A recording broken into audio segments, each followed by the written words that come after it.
Hello, YouTube.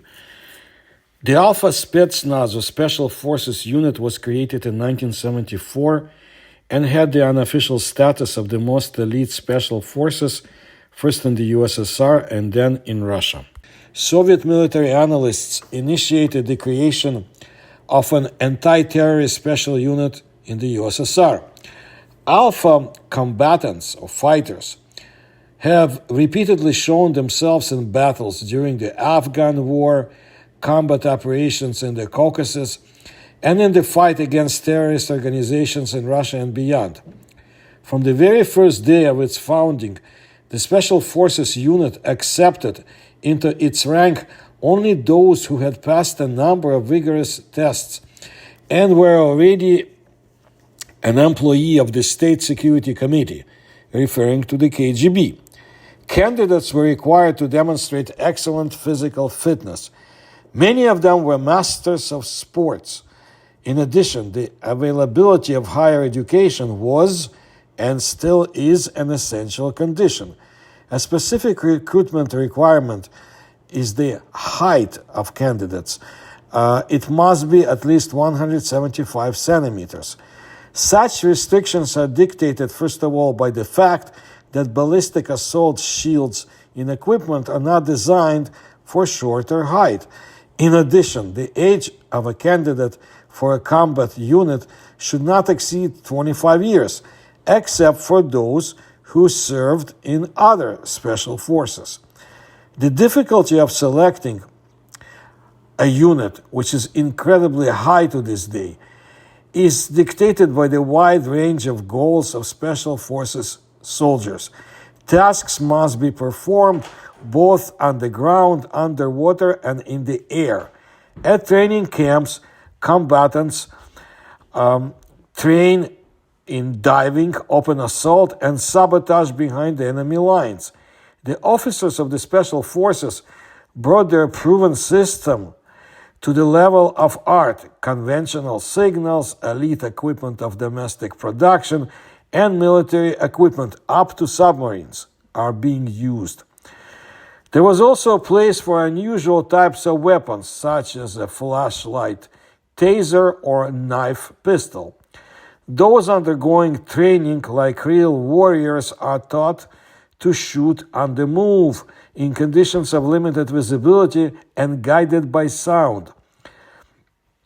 Sappers, snipers, and attack aircraft undergo specialized training. On a hike, each member of the squad of the unit can carry 20 to 30 kilograms of equipment. In such conditions, officers need to be proficient in both weapons and their own bodies. So in specialized Moscow military centers, since the Soviet times, members of the elite unit have been trained in hand-to-hand combat by instructors from the USSR-friendly Cuba. The physical fitness of the Alpha and Wimpel combatants is impressive. Unlike athletes who study lightweight versions of martial arts, the FSB commandos are able to defeat the enemy not only on the mat, but also when solving real combat tasks. However, few people know that operational karate, which formed the basis of hand-to-hand combat of the KGB of the USSR, was brought to the country by Cuban coach Raul Riso. In 1978, Andropov's deputy, Colonel General Vladimir Pirashkov, was on a visit to Cuba. One day, Fidel Castro invited this guest to watch a training session of the local Interior Ministry. They were probably avispas negras, black wasps, special forces soldiers who provided, among other things, protection for the commandante himself. What he observed struck Pirashkov to the depth of his soul. He realized that the Soviet Chekists, secret police operatives as they're referred to, who were still learning Sambo the old-fashioned way, would not have been able to resist a real fight with the Cubans. Sambo is a martial art with Soviet origins. Many of its moves have been incorporated in other forms of combat sport, such as mixed martial arts. I learned some techniques in my youth in Kiev in the early 1970s.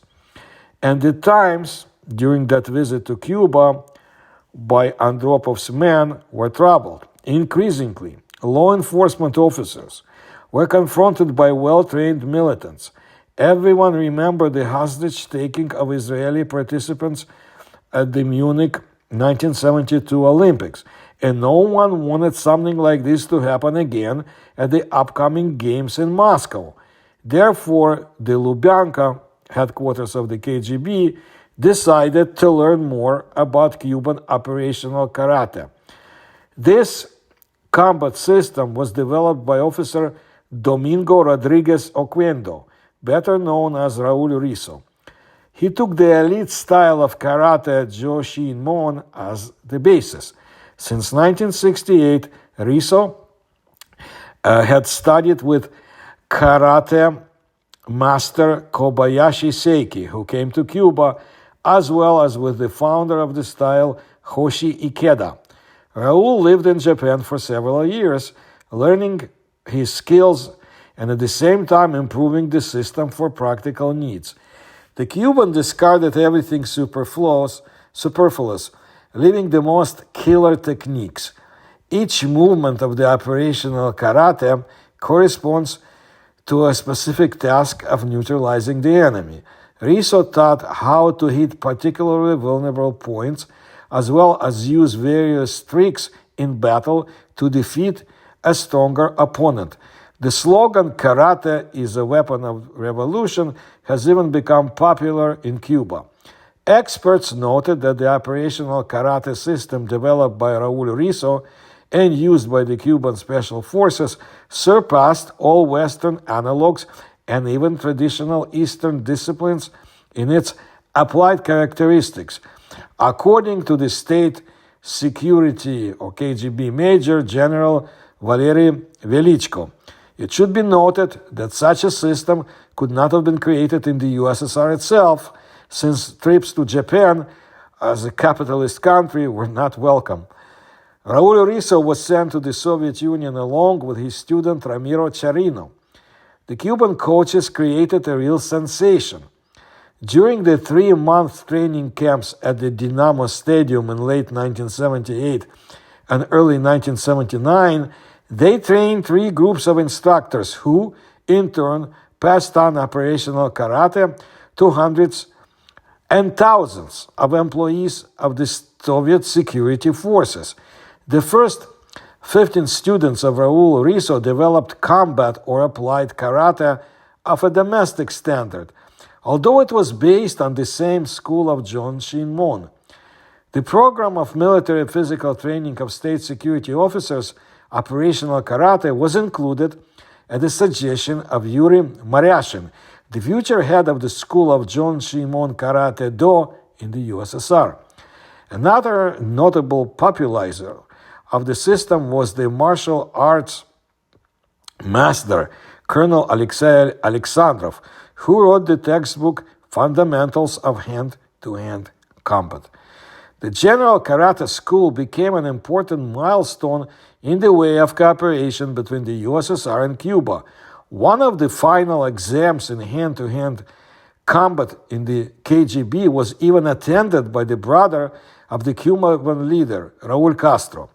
Foreign coaches temporarily stopped coming to the Soviet Union during the period of the official ban on karate. Yes, the Soviet regime outlawed it, although the Soviet security officers themselves continued to improve their skills. Raul Riso visited Moscow again in 1988 when he held a seminar on Joshinmon for President Gorbachev's guards from the 9th Directorate of the KGB. The renowned Cuban master visited the country again after the collapse of the Soviet Union. Raul Riso died in 2011 in the memory of the officers of Alpha, Wimpel, and the GRU, the Cuban teacher remained as a wise and at the same time modest man. The study of techniques alternated with the development of dexterity and honing of instincts. The commandos could stick several knives, one after another, into the window frame without hitting the glass, or juggle grenades by placing a flower on the tip of their nose. Psychological resilience and the ability to negotiate with terrorists also remain important skills in the training of Alpha unit combatants. Currently, Alpha operatives are studying a special martial art called the Systema.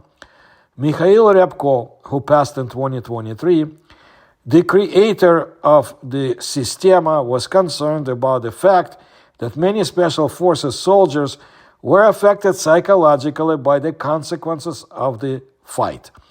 The name of the martial art was not chosen by chance.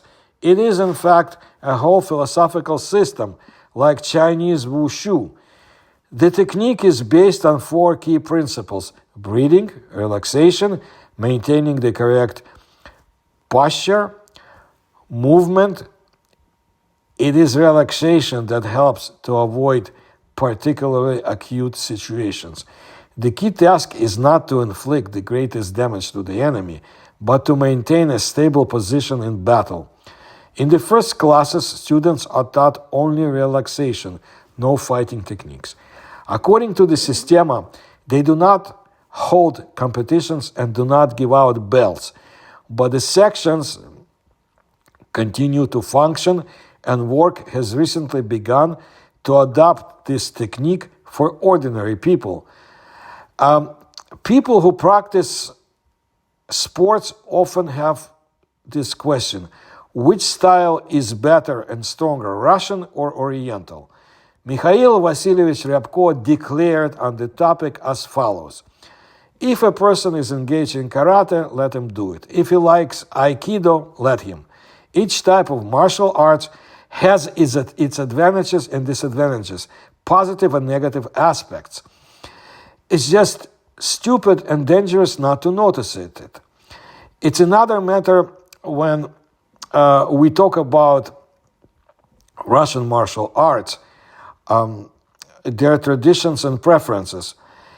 Here, people must remember that they are Russian.